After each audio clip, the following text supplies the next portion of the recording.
Hello DC fans, welcome back to my channel Dastan TV. तो DC extended universe से related बहुत interesting news हम लोग को मिल रही है। कुछ दिन पहले एक्वामैन 2 की एक और टेस्ट स्क्रीनिंग हुई थी और जैसा कि आप जानते हैं कि जब बेन एफ्लेक ने ये कहा था कि वो बैटमैन का रोल प्ले नहीं करना चाहते क्योंकि उनकी कुछ फैमिली इश्यूज़ और हेल्थ इश्यूज़ थी, और क्रिश्चियन बेल जो थे उन्होंने एमसीयू के साथ कॉन्ट्रैक्ट साइन कर लिया था।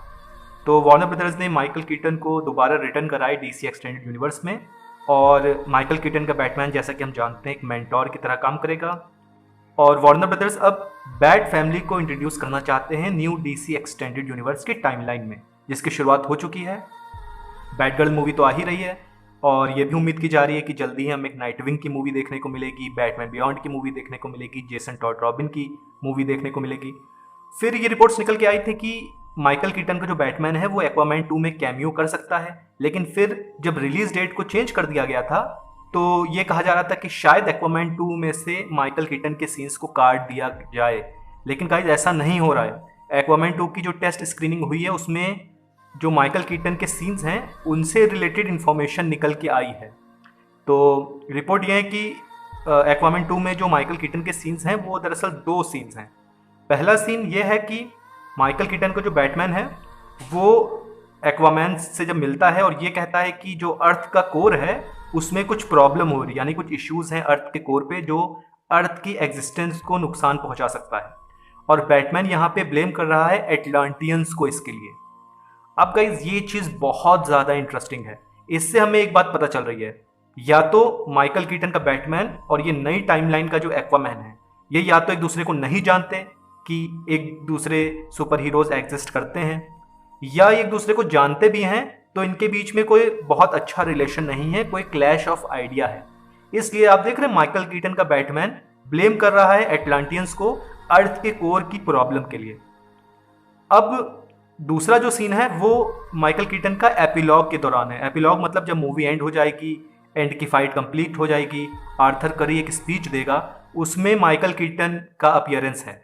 यानी कि जब मूवी एंड होगी तो बैटमैन के बीच में और एक्वामैन के बीच में रिलेशन सही हो जाएंगे, इनकी सुलह हो जाएगी, यानी शायद ये दोनों जान जाए एक दूसरे को कि ये दोनों ही सुपर हीरोज हैं और ये दोनों ही अर्थ के फायदे के लिए एग्जिस्ट करते हैं।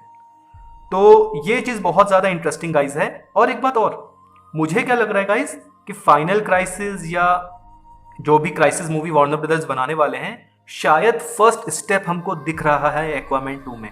अर्थ के कोर में आखिर प्रॉब्लम आई क्यों? क्योंकि हम जानते हैं डीसी मल्टीवर्स बना रहा है और मल्टीवर्स में जितनी भी अर्थ हैं वो एक दूसरे की रेप्लिका यानी कि कॉपी ही हैं।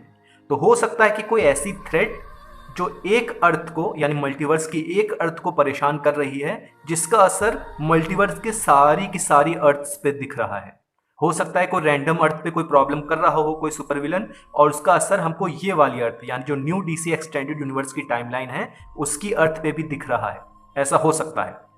तो शायद गाइज मुझे ऐसा लग रहा है कि क्राइसिस इवेंट की शुरुआत हो रही है एक्वामैन 2 से, क्योंकि हमें पता है फ्लैश मूवी दरअसल पहला स्टेप था मल्टीवर्स के दरवाजे खोलने में, और एक्वामैन 2 मूवी से ही शायद ये लोग क्राइसिस इवेंट की जो मूवी होने वाली है उसे हिंट करने लग जाएंगे।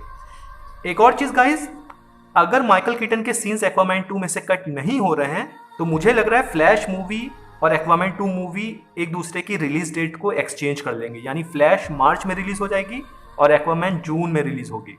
और मेरे ख्याल से ऐसा करना वार्नर ब्रदर्स के लिए सही रहेगा। इसके दो रीज़न हैं। पहला रीज़न, एक्वामैन 2 जो है वो बहुत ज़्यादा VFX CGI हैवी मूवी है, तो जो फिल्म मेकर्स हैं उनको एक्स्ट्रा टाइम मिल जाएगा VFX और CGI को पॉलिश करने के लिए। और दूसरी चीज़, जो मैरा का कैरेक्टर है, एम्बर हर्ट की कंट्रोवर्सी के बाद मैरा के कैरेक्टर को रिकास्ट किया जा सकता है, यानी किसी दूसरी एक्ट्रेस से मैरा का सीन करवाया जा सकता है। और नई एक्ट्रेस आएगी तो उसे एक्सप्लेन करने की भी जरूरत नहीं पड़ेगी ऑडियंस को, क्योंकि हम ये कहेंगे कि फ्लैश मूवी के बाद जो मल्टीवर्स के दरवाजे खुले या न्यू डीसी एक्सटेंडेड यूनिवर्स की जो टाइमलाइन बन गई उसमें मेरा का कैरेक्टर कोई दूसरी एक्ट्रेस कर रही है। इसे एक्सप्लेन भी ज़्यादा नहीं करना पड़ेगा वार्नर ब्रदर्स को। तो मेरे ख्याल से तो गाइज ये एक पॉजिटिव न्यूज़ निकल के आई है एक्वामैन 2 की स्क्रीनिंग में से।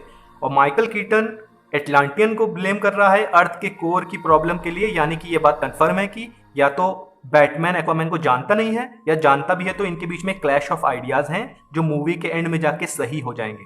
तो गाइस क्या आपको लगता है कि क्राइसिस इवेंट मूवी की ये शुरुआत है? प्लीज कमेंट सेक्शन में जरूर बताइए, और डीसी अपडेट्स के लिए मेरे चैनल को सब्सक्राइब करिए। Thank you.